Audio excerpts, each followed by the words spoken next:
Guys, gusto nyo rin ba ng ganyang answer box? Pwes panoorin nyo to. Bale, ganito nga pala yung default nyan kapag nilabas nyo sa kasa.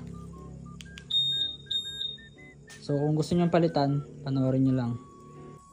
Okay, sa mga hindi pa nakakaalam, counting knowledge lang kung anong gamit ng answer box. Yan.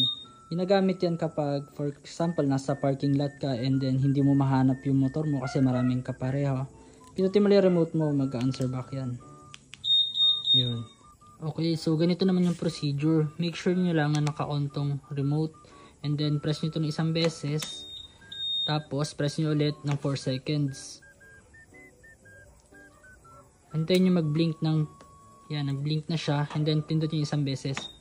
Tapos pindutin nyo yung 3 beses. 1, 2, 3. Tapos press. Tapos 1, 2, 3. Press.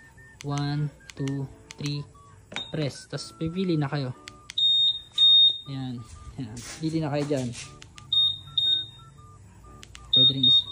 Yan. So pag nakapili kayo, kunwari napili natin yung mas mabilis.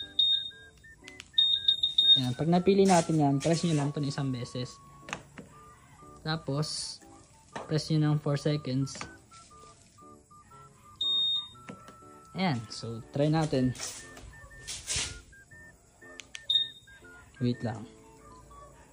Ito. Diba? So, yun lang. Sana nakatulong.